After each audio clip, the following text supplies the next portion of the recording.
हो गया, आप शुरू कर चुके हैं, हल्ला एकदम मत कीजिए। अच्छा एक बात बताए, कंप्यूटर को हिंदी में हम लोग कहते क्या है जी? संगणक। कैलकुलेटर को गणक और कंप्यूटर को संगणक। तो पहला कंप्यूटर माना गया है एबकस को। किसको? एबकस एक्चुअल में एक फर्स्ट काउंटिंग करने वाला डिवाइस है, और कंप्यूटर का आविष्कार भी इसीलिए हुआ था ताकि काउंटिंग और कैलकुलेशन को बेहतरीन तरीके से किया जा सके, इसलिए कंप्यूटर का आविष्कार हुआ। नेक्स्ट समझिए, कंप्यूटर मुख्य रूप से 4 डिवाइस से मिलकर बना है। इससे पहले हम ये समझे, कंप्यूटर की डेफिनेशन की बात करें तो मेन जो इसका डेफिनेशन है कि computer is an electronic data processing machine, यानी कंप्यूटर एक इलेक्ट्रॉनिक डाटा प्रोसेसिंग मशीन है जो मुख्य रूप से 4 डिवाइस से मिलकर बना। कितना डिवाइस? 4 डिवाइस, जिसमें आपका कीबोर्ड हो गया, माउस हो गया, मॉनिटर हो गया और सीपीयू हो गया। अब ऐसा थोड़ी है, पता दिन से पढ़े तो जान ही रहे हैं इसमें कौन क्या है। ठीक है, ये नीचे वाला कीबोर्ड माउस हो गया, ये मॉनिटर और ये आपका सीपीयू। मॉनिटर को हम लोग VDU भी बोलते हैं, विजुअल डिस्प्ले यूनिट। क्या बोलेंगे? Visual display unit. ये जो 4 डिवाइस है इसमें 2 इनपुट डिवाइस है। कितने? 2 इनपुट। कीबोर्ड और माउस इनपुट डिवाइस है, कीबोर्ड और mouse input device. Monitor output device है, मॉनिटर आउटपुट डिवाइस। और ये जो सीपीयू देख रहे हैं ये प्रोसेसिंग डिवाइस है। क्या है? प्रोसेसिंग। इनपुट डिवाइस और आउटपुट डिवाइस के जो बीच में काम करे उसे कहते हैं प्रोसेसिंग डिवाइस, जैसे सीपीयू। अब इनपुट डिवाइस तो 2 इसमें पहले से ही रहता है। इनपुट डिवाइस का मतलब भी होता है कि जिस डिवाइस के द्वारा कंप्यूटर को आदेश या निर्देश दिया जाता हो, इंस्ट्रक्शन और कमांड, इंस्ट्रक्शन और दिया जाता हो, उसे कहते हैं इनपुट डिवाइस। अब इनपुट डिवाइस कीबोर्ड माउस के अलावा भी होता है, जैसे माइक में बोलते हैं आवाज इन हुआ तो इनपुट डिवाइस। कैमरा से फोटो खींचते हैं तो कैमरा भी इनपुट डिवाइस हो गया। इस तरह से आपका जैसे मान लीजिए कि माइक हो गया, कैमरा हो गया, स्कैनर हो गया, एक पेन होता है लाइट पेन हो गया, एक जॉयस्टिक होता है गेम खेलने वाला। तो ये सभी के सभी जो होते हैं वो सारे के सारे इनपुट डिवाइस के अंदर आते हैं। नेक्स्ट समझ लेते हैं आउटपुट डिवाइस। एक मॉनिटर आपका आउटपुट डिवाइस तो सामने दिख रहा।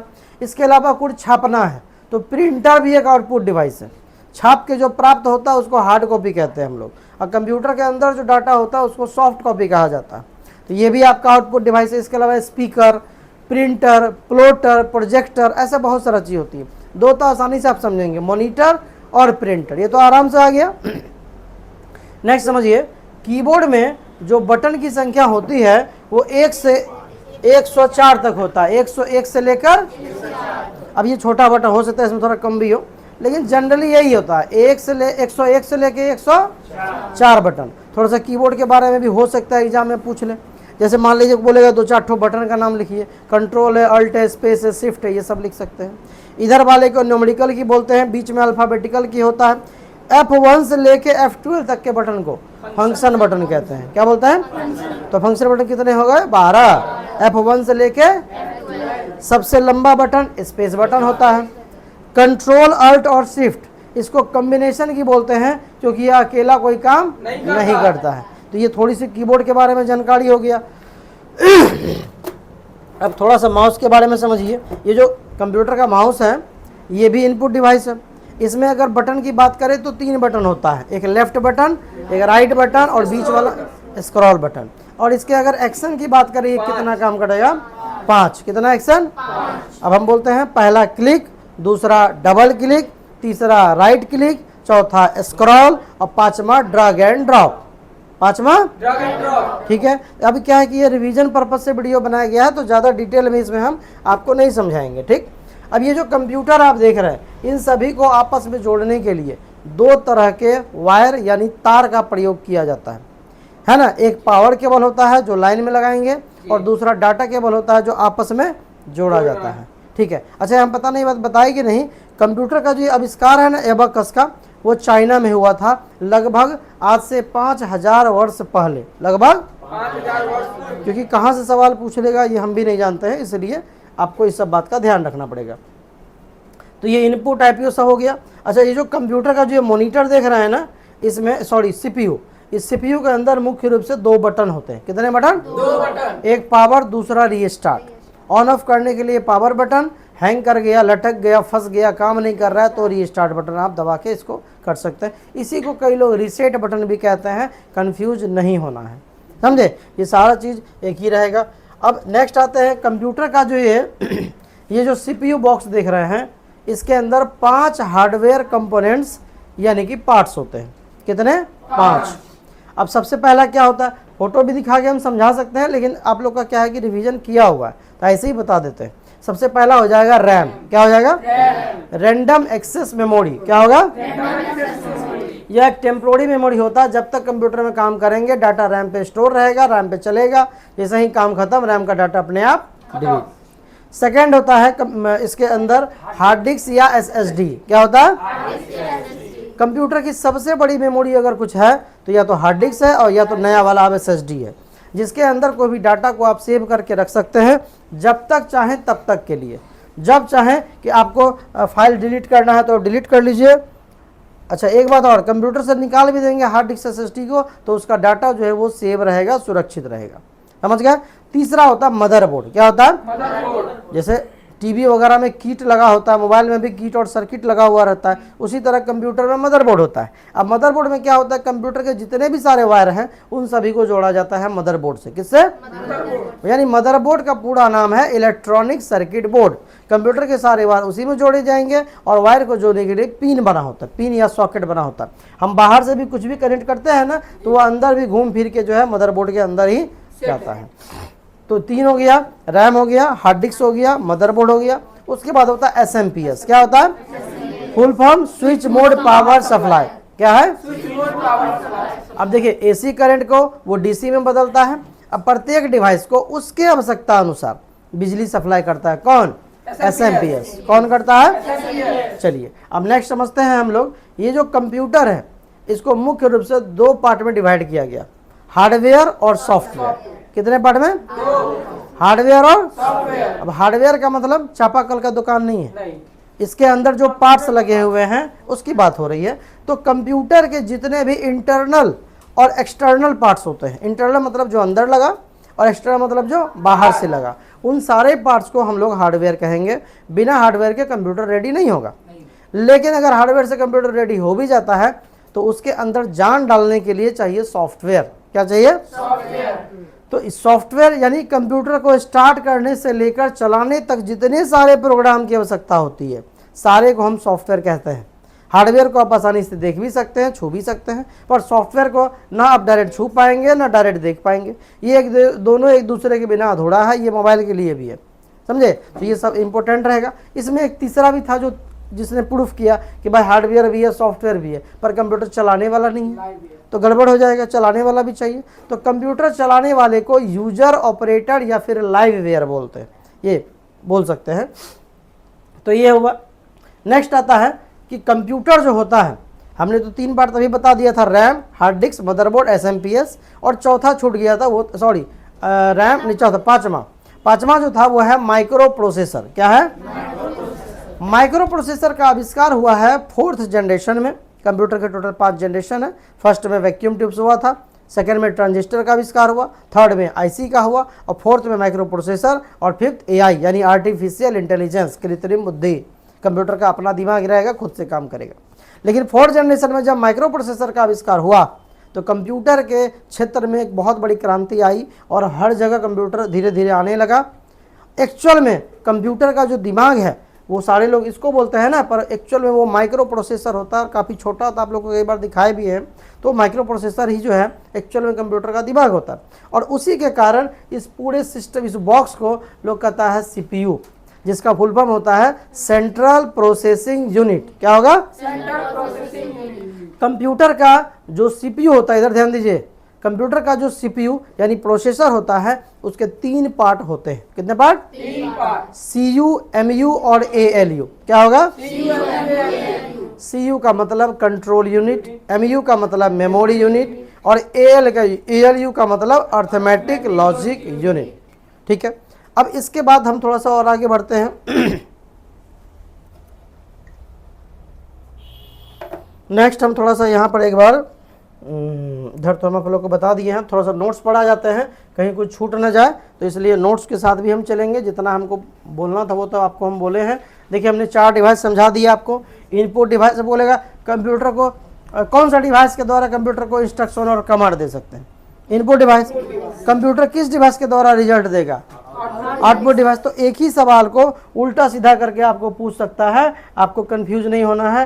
पावर बटन बता दिए, रीस्टार्ट बटन बता दिए हम आपको, उसके बाद रैम के बारे में बता दिए। टेम्पोररी मेमोरी किसको बोलेंगे?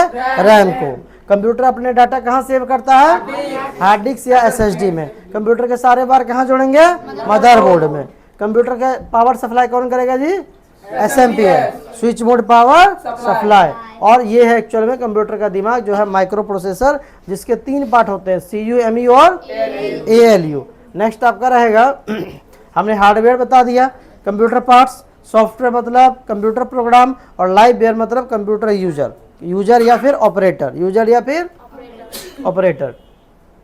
अच्छा, इसके बाद देखिए कुछ और भी यहाँ पे जो है नाम वगैरह लिखा हुआ है, तो ये सब चीज़ आप लोग नोट्स में भी थोड़ा पढ़ लीजिएगा, क्योंकि हम कितना भी रिवीजन कराएं हो सकता है 5% 10% छूट जाए, इसलिए आपको थोड़ा सा तो पढ़ना भी पड़ेगा। 2 दिन समय है, अभी पढ़ लीजिए। 6 तारीख को जो है फाइनल आपका एग्जाम है।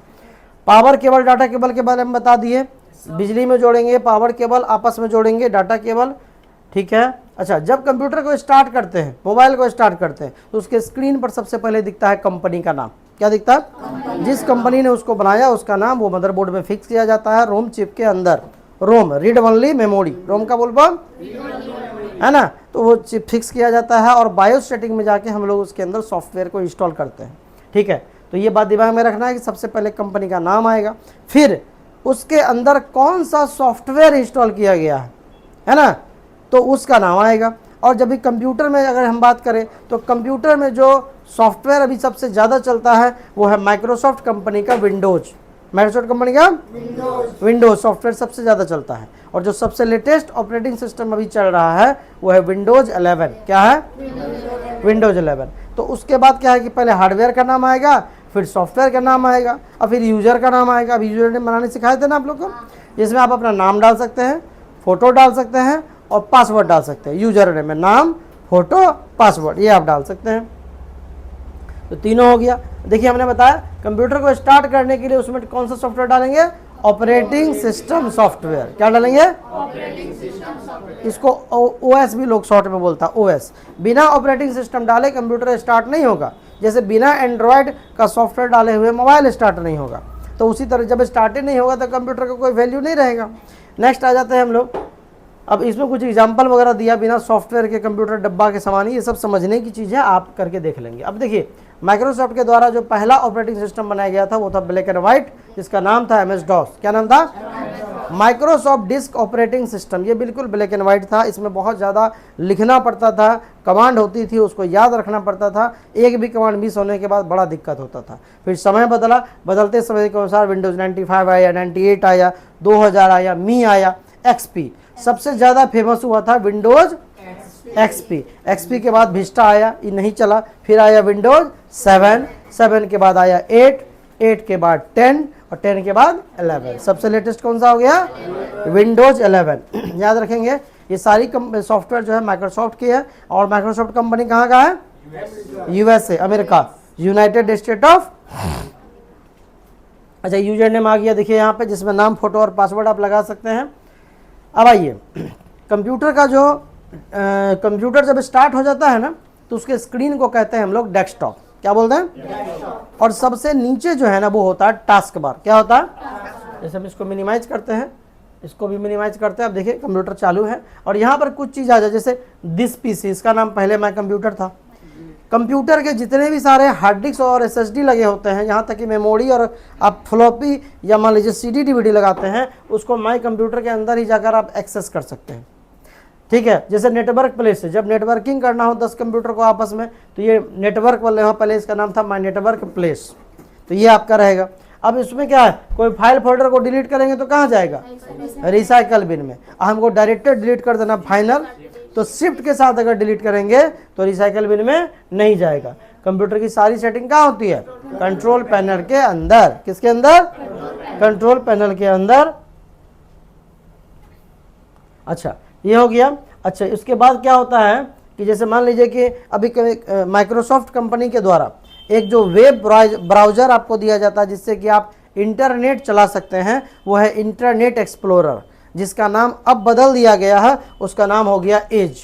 ये देख रहे हैं? हाँ, ये ब्राउज़र है जो माइक्रोसॉफ्ट कंपनी प्रोवाइड करती है। तो एक ये अब चलता है बैंक वगैरह में, और कॉमन रूप से जो है लोग क्रोम ब्राउज़र का यूज बहुत ज़्यादा करते हैं। इसको इंटरनेट चलाने में काम लिया जाता है क्रोम ब्राउज़र को, ठीक है।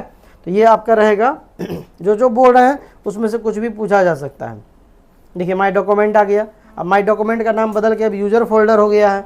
माई कंप्यूटर का नाम दिस पीसी कर दिया। माई नेटवर्क प्लेस का नाम नेटवर्क कर दिया। रिसाइकल बिन बेचारा गरीब रिसाइकल भी नहीं है अभी तक, उसको कोई नहीं बदला। बाकी कंट्रोल पैनल भी वही रह गया, इसका नाम बदल के एज कर दिया गया है, ठीक है। तो जब कोई फाइल फोल्डर को आप डायरेक्ट सेव करते हैं ना तो माई डॉक्यूमेंट के अंदर ही जाता है, जो अब यूज़र फोल्डर हो गया। बाकी अपनी मर्जी से अगर आपको कुछ जहाँ मन तहाँ सेव करना है तो आप हार्ड डिस्क या SSD के सहायता मतलब माई कंप्यूटर में जाके आप ओपन कर सकते हैं। एक ही सवाल सुन के इसको देख लीजिएगा, एक ही चीज़ को उल्टा पुल्टा करके पूछेगा तो आपका काम है इसको ध्यान में रखना। रिसाइकिल बिन के बारे में बता दिए, इंटरनेट एक्सप्लोरर बता दिए आपको हम। चलिए अब आते हैं हम लोग प्रैक्टिकल वाला में। सबसे पहले आप लोगों को शुरुआत करवाए थे हम MS पेंट ड्राइंग प्रोग्राम के साथ करवाए थे।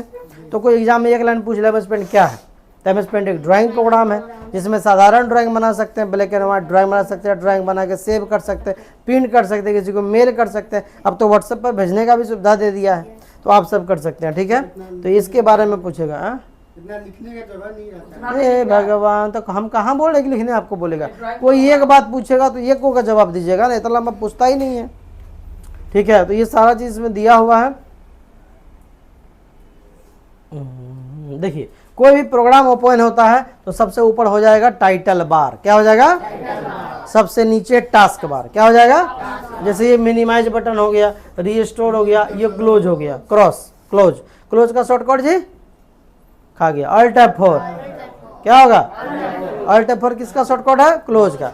अब यहाँ पर जैसे कि क्या है कि आपको यहाँ पर जो कुछ दिख रहा है, अब जैसे क्रॉप, अब जैसे एक लाइन से इसको एक काम करते हैं, हम बताते जाते हैं, फटाफट आप लोग समझ लीजिए। सबसे पहले इधर आ जाते हैं पेस्ट, तो कट कॉपी के बाद क्या करते हैं, पेस्ट। कट कॉपी से पहले क्या करते हैं, सेलेक्ट। कट से किसी भी आइटम को कहीं से कट करिए और कहीं ले जाके पेस्ट करिए, यानी मूव कर सकते हैं। डुप्लीकेट करना हो तो कॉपी पेस्ट करना पड़ेगा। उसी तरह से जैसे आप पेस्ट के नीचे एक ऑप्शन रहता है पेस्ट फ्रॉम, क्या रहता है। अगर MS पेंट में कोई नया पिक्चर लेना है और पुराना पिक्चर को आप नहीं बंद करना चाहते हैं तो आप पेस्ट फ्रॉम का यूज कर सकते हैं। किसका यूज, इसी का नाम विंडोज 11 में बदल दिया गया है, इंपोर्ट टू कैनवास कर दिया गया। क्या कर दिया गया, कैनवास, विंडोज 11 में, जबकि पहले ठीक ही था। उसके बाद सेलेक्ट है, कुछ सेलेक्ट करना हो तो सेलेक्ट कर सकते हैं, पूरा एक बार में सेलेक्ट करना हो तो सेलेक्ट ऑल कर सकते हैं, जिसका शॉर्टकट होता है कंट्रोल A। क्या होता है, कट का शॉर्टकट कंट्रोल X, कॉपी का शॉर्टकट कंट्रोल C, पेस्ट का शॉर्टकट कंट्रोल V। अब जैसे यहाँ पे क्या है, क्रॉप है, तो क्रॉप का यूज क्या होता है, सेलेक्टेड आइटम को छोड़ के बाकी सबको डिलीट कर देगा। आप फोटो खिंचाते हैं स्टूडियो में, कहीं दुकान में, तो आपका फोटो खींचा, अगल बगल में जो ऑब्जेक्ट है बस क्रॉप करता है तो वो सारा ऑब्जेक्ट अपने आप हट जाता है। ये क्रॉप का काम हो गया। रिसाइज है, साइज बड़ा छोटा करने के लिए, रोटेट है घुमाने के लिए। लेकिन याद रखिए, चाहे क्रॉप करना हो, रिसाइज करना हो, रोटेट करना हो, कट करना हो, कॉपी करना हो, इन सब के लिए पहले सेलेक्ट करना पड़ता है। क्या करना पड़ता है, सेलेक्ट करना। अच्छा, ये भी कई बार पूछ दिया जाता है, स्टेप बाय स्टेप पीछे जाना हो तो अंडू। अंडू का उल्टा काम करता है रीडू। अंडू का शॉर्टकट कंट्रोल Z, रीडू का शॉर्टकट कंट्रोल Y, कट का शॉर्टकट कंट्रोल X, कॉपी का कंट्रोल C, पेस्ट का कंट्रोल V। इस तरह से होगा, आपको दिमाग में रखिएगा। अच्छा, इसमें बहुत सारा टूल है। यहाँ पर एक जो ई वाला टूल देख रहे हैं ना, ये है कलर पिकर। क्या है, इसको पिक कलर भी कई लोग बोलते हैं, या कलर पिकर। इसका काम क्या होता है, किसी पिक्चर से एक कलर को कॉपी कर लेता है, अब फिर जहाँ जहाँ आपको लगाना है उसको आप यूज कर सकते हैं। तो कलर कॉपी करने के लिए जो है यूज होता है इसका। बड़ा छोटा करना है उसके लिए मैग्नीफायर दिया हुआ है, जिससे आप जूम वगैरह कर सकते हैं। चलिए, कलर 1 से जो है आउटलाइन का कलर बदलेगा, और कलर 2 जो है वो फिल अंदर का जो कलर होता है उसका कलर चेंज होगा। कलर 1 2 सब याद रखिएगा। एक्स्ट्रा कलर बनाना है तो एडिट कलर का ऑप्शन आपको दिमाग में रखना। ये जो इंची स्केल दिखता है इसको रूलर बोलते हैं, और बीच वाले एरिया को बोलते हैं ड्राइंग एरिया। क्या बोलेंगे, नेक्स्ट आ जाते हैं हम लोग थोड़ा सा इसमें, हम ये क्या बोलते हैं मेन्यू में आ जाएंगे। तो हम एक बार MS पेंट आपको खोल लेते हैं और बता देते हैं, आपको ठीक रहेगा। हालांकि इसमें विंडोज 11 वाला है, ये देखिए थोड़ा सा है, इसमें नाम हटा के बस सिंबल वगैरह डाल दिया है, ठीक है। अब यहाँ पर देखिए, जैसे फाइल मेन्यू में जाते हैं, तो फाइल मेन्यू में क्या है, न्यू। एग्जाम में पूछ लेगा, नया पेज लेने के लिए न्यू, सेव फाइल को खोलने के लिए ओपन, किसी फाइल को सेव करने के लिए सेव। अब सेव है फाइल, फिर दोबारा अलग सेव करना है, सेव एज। लेकिन याद रखिए, अगर एक ही फाइल को बार बार एडिट करके उसी में सेव करना है तो सेव से ही हो जाएगा, उसके लिए सेव एज करने की ज़रूरत नहीं पड़ेगी आपको ना। उसके बाद अभी रिसेंट, अभी लास्ट में आपने कौन कौन से फाइल सेव किया है उसके लिए रिसेंट ऑप्शन दिया हुआ है, ठीक है। उसी तरह से मान लीजिए कि कुछ छापना है तो क्या करेंगे, प्रिंट। अब प्रिंट करने से पहले ये देखना है कि प्रिंट करने के बाद कैसा छपेगा, तो प्रिंट प्रीव्यू क्या हो जाएगा। उसी तरह पेज की लंबाई, चौड़ाई, चौथाई ये सब सेट करना है तो पेज सेटअप क्या हो जाएगा। अब भेजना है तो शेयर, भेजना है तो अब यहाँ पे क्या, सेट एज डेस्कटॉप बैकग्राउंड, कोई पिक्चर बनाए और उसको स्क्रीन पे रखना है तब करेंगे सेट एज डेस्कटॉप बैकग्राउंड। पर याद रखिए, सेट एज डेस्कटॉप बैकग्राउंड करने से पहले फाइल को आपको सेव करना पड़ेगा। जब तक फाइल को सेव नहीं करेंगे ये ऑप्शन आपका वर्क नहीं करेगा, है ना। ये प्रॉपर्टीज में कुछ डिटेल्स और एग्जिट से हो जाएगा प्रोग्राम बंद। क्या हो जाएगा, प्रोग्राम बंद, जिसका शॉर्टकट होता है Alt + F4। न्यू का शॉर्टकट बोलिए, न्यू का शॉर्टकट, ओपन का, सेव का, सेव एज का F12, सेव एज का F12 है, लिखा हुआ है ये, लेकिन एग्जाम में तो लिखा हुआ नहीं मिलेगा, है ना, वहाँ आपको याद करना पड़ेगा, ठीक है। तो ये आपका इधर आपका हो गया, बाकी इसमें सब बता दिए। अच्छा, जूम का जो एक्चुअल साइज होता है ना, जूम का एक्चुअल साइज वो 100% होता है, इसको याद रखिएगा। जूम का एक्चुअल साइज कितना हो जाएगा, 100%। इसमें नहीं दिखा रहा है, ठीक है। ये इधर आपका हो गया, इसमें हम स्पेंड में तो कुछ नहीं बचा है। एक बार हम लोग आ जाते हैं नोट्स पर, आगे बढ़ जाते हैं। अच्छा, इस तरफ जो लाइन होता है ना, इसको स्क्रॉल बार भी इसमें रहता है। यहाँ देखिए जूम का एक्चुअल साइज यहाँ दिखा रहा है ना, ये आपको होता है। और ये स्टेटस बार है, जिसमें ये वगैरह दिखता है, ये माउस का स्पीड वगैरह आप चलाते दिखता है, इसको स्टेटस बार हम लोग बोलते हैं। तो मैक्सिमाइज हो गया, मेन्यू सब आपको बता दिए हैं। होम मेन्यू में कभी कभी ये भी पूछ सकता है कि होम मेन्यू में के 2 ऑप्शन को लिखें, कट कॉपी, रिसाइज रोटेट, ये सब होम में रहता है, ठीक है। फाइल मेन्यू में क्या क्या ऑप्शन रहता है, बोलेगा 2-3 ऑप्शन लिखे, न्यू, ओपन, सेव, ये सब आपको फाइल में मिल जाएगा, है ना। तो ये कट कॉपी बता दिए हम, पेस्ट बता दिए, इस समय कहीं आप लोग को दिक्कत नहीं आना चाहिए। उसके बाद हम लोग इधर बढ़ते जाएंगे, कहीं दिक्कत इस समय कोई परेशानी नहीं, जितना भी हम रिवीजन कराएं। क्रॉप बता दिए, रोटेट बता दिए, रिसाइज बता दिए। सबसे पहले क्या करेंगे, सेलेक्ट, और रिसाइज से साइज बड़ा छोटा हो जाएगा। रोटेट से घुमाया जा सकता है किसी चीज़ को। इधर देखिए सारा चीज़ आ गया। पिक कलर, यही बता रहे थे, पिक कलर, ये मैग्नीफायर इरेजर से मिटा सकते हैं, ये सब सिंपल बात है। ये सब पूछता उतना नहीं है, लेकिन ये सब जो भी चीज़ है वो एकदम आराम से आपका निकल जाएगा। कलर 1 लाइन का कलर बता दिए, कलर 2 शेप्स के अंदर के भीतर के कलर बता दिए हम आपको, शॉर्टकट वगैरह बता दिए हैं। सेव एज बता दिए। सेव एज का शॉर्टकट अक्सर लोग भूल जाता है, F12, और कट का शॉर्टकट लोग भूल जाता है, Ctrl X। कट कॉपी से पहले सेलेक्ट करना है और कट कॉपी के बाद पेस्ट करना है। अब इसमें हमको नहीं लगता है कोई जान बचा है। प्रिंट करके क्या प्राप्त होता है जी, हार्ड कॉपी। अभी तुरंत बताए थे, प्रिंट करके क्या प्राप्त होगा, हार्ड कॉपी। जूम से बड़ा छोटा एक्सेल इधर देख लेते हैं। अच्छा, थोड़ा सा फोल्डर पे आ जाते हैं। फोल्डर समझिए, फोल्डर एक तरह का बॉक्स होता है, एक अलमारी होती है, एक रूम होता है, जैसा आप समझिए। उसके अंदर आप कुछ भी सेव कर सकते हैं। फोल्डर मतलब राइट क्लिक करिए, न्यू में जाइए और फोल्डर बना लीजिए। फोल्डर के अंदर आप फोल्डर बना सकते हैं। एक फोल्डर बनाए, उसके अंदर जितना फोल्डर मन करे फोल्डर के अंदर फोल्डर बना सकते हैं, जिसको सब फोल्डर बोलते हैं। क्या बोलते हैं? अब फाइल एक प्रकार का पेज होता है, आपने कुछ बनाया और उसको सेव कर दिया तो वो हो गया फाइल। फाइल एक प्रकार का पेज होता है, ठीक है, जैसे कॉपी एक फाइल हो गया। तो आप फोल्डर के अंदर फाइल को रख सकते हैं, लेकिन फाइल के अंदर फोल्डर को, अब फाइल के अंदर फाइल भी नहीं रख सकते हैं। अच्छा, फाइल का जो होता है वो एक्सटेंशन नेम भी होता है। जैसे पिक्चर बना रहा है तो JPG आ जाएगा, PNG आ जाएगा, पर फोल्डर का कोई एक्सटेंशन नेम नहीं होता है, समझे। अच्छा, फोल्डर वगैरह को डायरेक्ट हमको फाइनल डिलीट करना है तो शिफ्ट के साथ करेंगे, ये तो कई बार हम बता चुके हैं। चलिए, इधर तो आपका फिर हो गया। अच्छा, कोई भी फाइल फोल्डर के डिटेल्स को हमको देखना है, कितना MB का है, कब बनाया गया, कितना क्या है उसका, तो प्रॉपर्टीज में जाके चेक करेंगे। कैसे? प्रॉपर्टीज में। जैसे फोल्डर को हमको नाम बदलना शॉर्टकट से, तो रीनेम का शॉर्टकट होता है F2। क्या होता है? F2 दबाइए, आप नाम बदल के आप कोई नया नाम उसके अंदर एंट्री कर सकते हैं।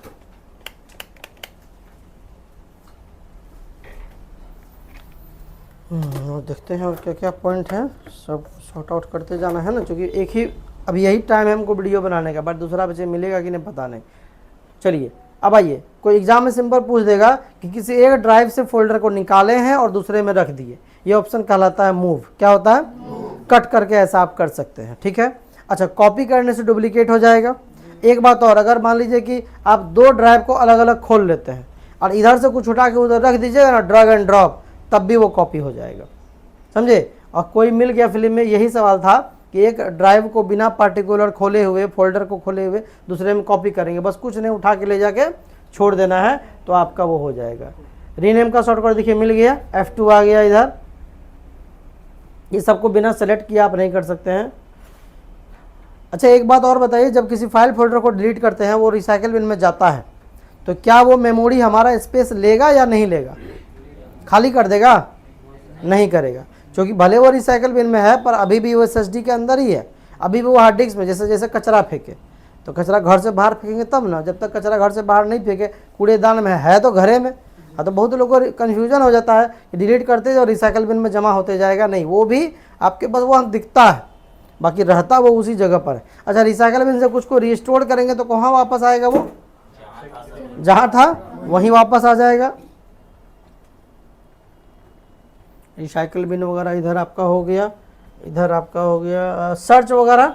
चलिए थोड़ा सा सर्चिंग वाले पार्ट पे आ जाते हैं हम। देखिए, हमने बताया कि कंप्यूटर का जितना भी फाइल होता है उसका एक एक्सटेंशन होता है। यहाँ दिया जैसे वीडियो के लिए DAT, AVI, 3GP, MP4, ये सब वीडियो का आपका एक्सटेंशन नेम हो गया। उसी तरह में स्पेंड के लिए BMP है। अब नया वाला में PNG आता है, BMP पुराना वाला में रहता था, है ना। MS वर्ड का फाइल है तो डॉक्यूमेंट होता है, DOC है। एक्सेल का फाइल को सर्च करना है तो XLS रहेगा। पावर पॉइंट के लिए PPT रहेगा, ठीक। तो ये सब चीज़ जो है एक्सटेंशन नेम, मतलब एक शॉर्ट नेम होता है जो कंप्यूटर जनरेट करता है उसका। इधर अब आपका इधर कहीं है, इधर तो कहीं सब तो स्टेप लिखा हुआ है, इस सब में कहीं कोई दिक्कत नहीं है। आइकन वगैरह चेंज करने आप लोगों को सिखा दिए हैं, इससे सवाल नहीं पूछता है। प्रॉपर्टीज जरूर पूछता है कि फाइल फोल्डर के डिटेल्स को कहाँ चेक करना है, तो कहाँ हम देख सकते हैं, तो प्रॉपर्टीज के अंदर। ये भी पूछ लेगा पिक्चर सर्च करना है, क्या टाइप करें, star.jpg, star.png, कुछ भी लिख सकते हैं। गाना म्यूजिक सर्च करना है, star.mp3। तो ये सब थोड़ा थोड़ा पॉइंट है जो आपको एकदम दिमाग में रखना पड़ेगा और हो जाएगा। स्टार के साथ डॉट लगाना जरूरी है, नहीं लगाएंगे नहीं होगा। स्क्रीन सेवर कंप्यूटर में कब काम करेगा बताइए तो? जब कंप्यूटर यूज नहीं करेंगे, जितना समय का टाइमर लगाएंगे उतना देर कंप्यूटर का यूज नहीं करेंगे तो स्क्रीन सेवर आपका एक्टिव हो जाएगा। सुनो, आप कॉपी उल्टा रहे, कोई सवाल होगा दिमाग में तो पूछिएगा। पावर बटन, रिस्टार्ट बटन हो गया। हाँ, थोड़ा सा हम आ जाते हैं कंप्यूटर के यूजर की तरफ। अब मान लीजिए कि कंप्यूटर आप चला रहे हैं, चलाते चलाते बिना हमको कंप्यूटर का अपना प्रोग्राम बंद किए किसी और को कंप्यूटर देना है, यूजर बदल के, तो हम स्विच यूजर का यूज करेंगे। किसका? और सारा प्रोग्राम बंद करके देना है तो लॉग ऑफ। सारा प्रोग्राम बंद देना, लॉग ऑफ। अब मान लीजिए कि हम मेरा लाइन कट गया है और मैं बस अब जो है सो बैटरी बहुत कम बचा हुआ है लैपटॉप वगैरह में या डेस्कटॉप में, इन्वर्टर डाउन हो गया, अब हम अपने प्रोग्राम को बंद भी नहीं करना चाहते हैं तो आप स्लीप मोड के अंदर उसको छोड़ सकते हैं। अगर इंस्टेंट कंप्यूटर लॉक करना है तो लॉक वाले ऑप्शन का यूज कर सकते हैं, यूजर तुरंत लॉक हो जाएगा। अगर कंप्यूटर हैंग कर रहा है, सही से नहीं चल रहा, तो आप उसको रिस्टार्ट कर सकते हैं और बंद करने के लिए शट डाउन कर सकते हैं। शट डाउन करने के बहुत सारे शॉर्टकट भी होते हैं, लेकिन एक शॉर्टकट जो आज तक कभी नहीं बदला, Alt F4 दबाइए, लास्ट में जाकर शट डाउन करने का ऑप्शन देगा, इंटर दबाइए, बंद हो जाएगा। ये सबसे ईजी तरीका है, ठीक है।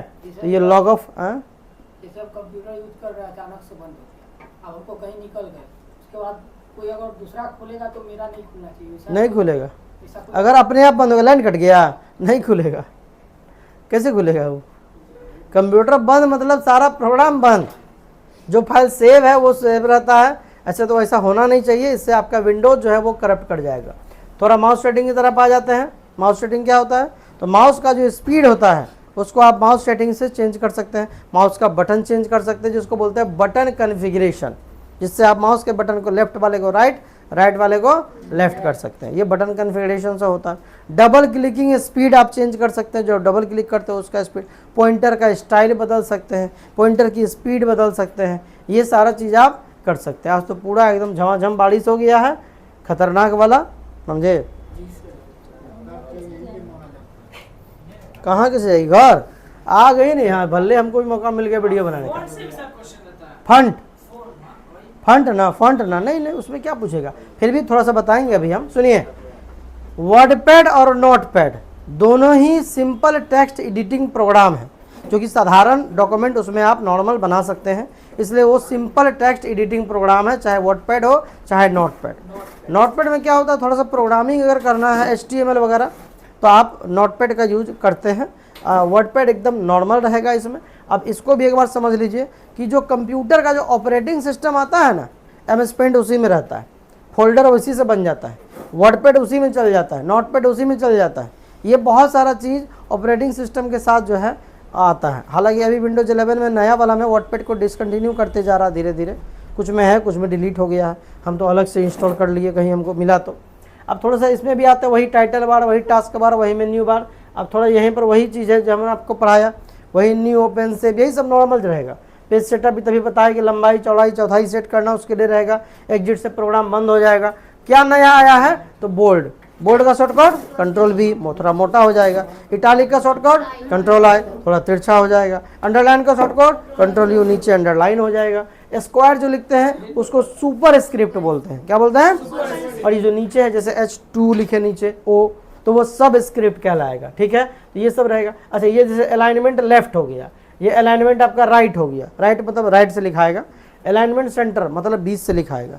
ये आपका होता है जस्टिफाई। उसमें एग्जाम में कई बार ये पूछा है कि दोनों साइड अलाइनमेंट बराबर हो तो क्या लेंगे, अलाइनमेंट जस्टिफाई। क्या लेंगे, जैसे कोई किताब उताब लिखा जाता है बुक्स वगैरह, तो उसमें जस्टिफाई का यूज होता है ताकि दोनों तरफ बराबर रहे और देखने में अच्छा लगे, ताकि बीच में थोड़ा स्पेस को गैप करके हो सकता है। एक सवाल कई बार होता है वर्डपैड में पूछा गया है, ये जो टैब बटन देख रहे हैं इसमें कर्सर के पोजीशन को सेट करना है कि कितनी दूरी पे हमको लेके जाना है।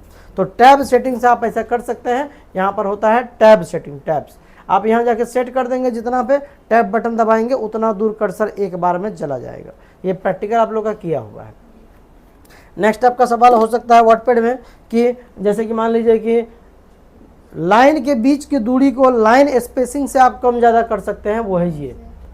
आप लाइन का जो दूरी होता है लिखने का दूरी, उसको कम ज़्यादा करेंगे, नाम है लाइन स्पेसिंग, ठीक है। अच्छा, अगर ऑटोमेटिक नंबर लेना हो वर्डपैड में तो ये रहेगा बुलेट एंड नंबरिंग। क्या रहेगा, इसमें क्या होगा, एक बार आप ले लेंगे और इंटर दबाते जाएंगे। 10 को नाम लिखना है तो इंटर दबाने से अपने आप होता है। किएंगे नहीं प्रैक्टिकल, कर लिए ना, ठीक है फिर तो।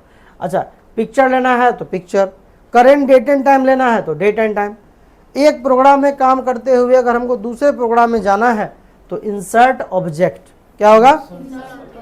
अब कुछ टाइप मतलब काम कर रहा है और कुछ खोजना है तो किसी भी टेक्स्ट वर्ड या सेंटेंस को खोजने के लिए फाइंड, किसी टेक्स्ट वर्ड या सेंटेंस को दूसरे टेक्स्ट वर्ड सेंटेंस में बदलना है तो रिप्लेस, पेज के सभी आइटम को एक साथ सेलेक्ट करना है तो सेलेक्ट ऑल। और एक बात, एग्जाम में अगर बोलेगा कुछ खोजने के लिए तो फाइंड लिखिएगा, कंट्रोल F मत लिखिएगा, वो आप बाद में लिख सकते हैं। नया पेज लेने के लिए न्यू लिखना है, कंट्रोल N उसके बाद आप लिख सकते हैं, समझे। जैसे फाइंड का शॉर्टकट कंट्रोल F, रिप्लेस, हाँ रिप्लेस का shortcut control H, select all का शॉर्टकट कंट्रोल A। अच्छा, नोटपैड में एक गो टू भी ऐड हो जाता है। गो टू, किसी पेज में जाना है तो आप गो टू का भी इस्तेमाल कर सकते हैं। इधर तो कुछ बचा नहीं, करा दिए लगभग, इधर देख लेते हैं। यहाँ भी देखिए जूम का एक्चुअल साइज जो 100% रहेगा। किसी भी चीज़ को हटाने लाने के लिए कौन सा मेन्यू में जाएंगे तो व्यू मेन्यू। कौन सा मेन्यू, व्यू मेन्यू। बारिश हो रहा है, क्या हो गया है, होने दीजिए ना, आप लोग परेशान मत होइए, वीडियो बन रहा है 2-3 घंटे। वीडियो बनने दीजिए। हमारे पास भी एक लंबा नोट्स है, वीडियो रोकिएगा नहीं, ठीक है। उससे भी मिला लेते हैं, कहीं कुछ छोटा होगा तो हो जाएगा। कंप्यूटर का आविष्कार क्यों हुआ था जी, कैलकुलेशन या फिर काउंटिंग करने के लिए, ठीक है। कब हुआ था, कब हुआ था तो 5000 वर्ष पहले भी लिख सकते हैं, ठीक है ठीक है। दुनिया का पहला कंप्यूटर किसे माना गया, अभी बता दिए थे, ठीक है ठीक है। एबेकस का आविष्कार कहाँ पे हुआ था, बाकी input device, output device, AC current, DC current, ये सब हो जाएगा। अच्छा चलिए बताइए, कोई डाउट है तो फटाफट हम लोग उसको सॉल्व कर लेते हैं। 8:01 हो चुका है। कोई परेशानी लग रही है, कुछ पूछना है, किसी टॉपिक पे बात करनी है तो बोलिए, नहीं तो हम लोग कहानी को यहीं पे करेंगे समाप्त। ये रिवीजन वीडियो है, ठीक है। तो जो विद्यार्थी ऑनलाइन देख रहे हैं इस पर उल्टा सीधा कमेंट नहीं करिएगा कि डिटेल पे हम समझाएं नहीं। ये एक रिवीजन वीडियो है और यहाँ जो बच्चे बैठे हैं उसके एग्जाम के लिए ये वीडियो बनाया गया है। तो मिलते हैं इन लोग से नेक्स्ट क्लास में, आप लोग से नेक्स्ट वीडियो में। तब तक के लिए जय हिंद।